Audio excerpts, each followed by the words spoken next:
Hi everyone, this is day 35th of my communication practice, and now I'm not liking reading this book.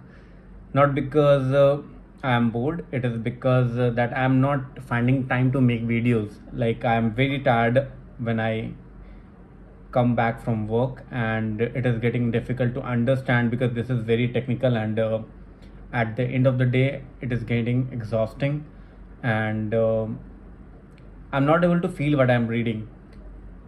I thought that it's better to wrap this reading session now and start with a new thing because, in any case, I'm not liking it. And probably the next would be I'm not sure, like, so I started reading because I wanted to increase the fluency and how I speak, and I wanted to have some sort of intonations in my speech so that I can speak well in front of others. I could be a good public speaker, so I thought it's better to speak in front of a camera to see what I'm speaking, how I'm speaking, whether I am exciting while I'm talking, whether every word of mine is crystal clear to the people who are listening. And I also wanted to be a public speaker so that I can speak in front of people. So these were my motives behind starting this series. And I think at least I have achieved one of the few things, which is basically speaking clearly. I think I'm speaking clear enough to for the people to understand. I know sometimes my speech is not that sort of interesting or intriguing, so I will also try to make that sort of videos. But for now, I think reading would take a backseat. But yes, still, like, I'll try to finish this last 20 pages because it is essential to wrap up things once you are done. So I'll just start reading.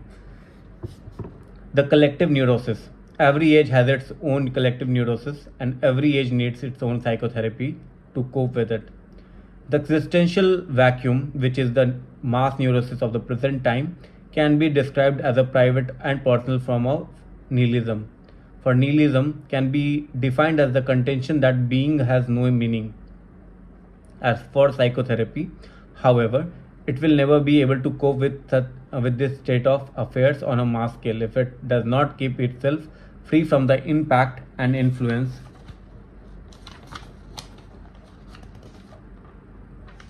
of the contemporary trends of nihilistic philosophy.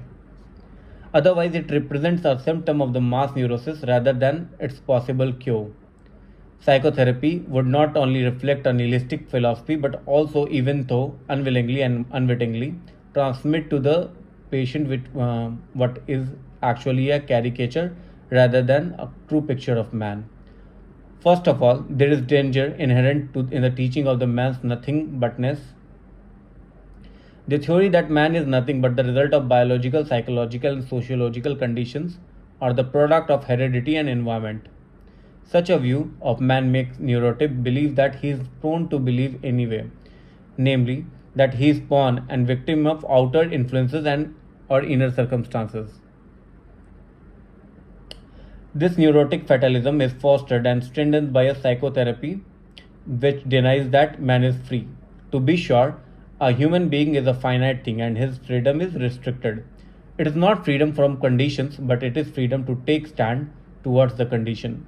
As I once put it, as a professor in two fields, neurology and psychiatry, I am fully aware of the extent to which is subject to biological, psychological, or physiological conditions. But in addition to being professor in two fields, I am a survivor of four camps, concentration camp. That is, and as much I also bear witness to the unexpected extent to which man is capable of defying and braving even the worst conditions conceivable. Critique of pan-determinism. Psychoanalysis has been often blamed for its so-called pansexualism. I, for one, doubt whether this approach or reproach that has ever been legitimate. However, there is something which seems to me to be an even more erroneous and dangerous assumption, namely that which I call pan-determinism. By that, I mean the view of a man which disregards his capacity to take a stand towards any condition whatsoever. Man is not fully conditions and determined, but rather determines himself whether he gives into the conditions or stand up to them. In other words, man is ultimately self-determining. Man does not simply exist, but always decides what his existence will be and what he will become in the next moment. By the same token, every human being has freedom to change at any instant. Therefore, we can predict his future only within the range of large framework of a statistical survey referring to a whole group. The individual personality, however, remains essentially unpredictable. The basis for any predictions would be represented by biological or psychological or sociological conditions. Yet, one of the main features of human existence is the capacity to rise above such conditions, to grow beyond them. Man is capable of changing the world for better if possible and of changing himself for the better if necessary. Let me cite the case of Dr. J. He was the only man I ever encountered in my whole life whom I could dare to call a Mephistophelian being, a satanic figure. At the time, he was generally called the mass murderer of Stingfop, the large mental hospital in Vienna. When the Nazis started their in a euthanasia program, he held all the strings in his hands and was so fantastic in the job assigned to him, he tried not to let any single psychotic individual escape the gas chamber.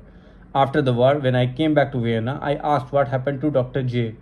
He had been imprisoned by the Russians in one of the isolation cells of Steinhof. Next day, however, the door of his cell stood open and Dr. J was never seen again. Later, I was convinced that, like others, he had been, with his help of his comrade, made his way to South America.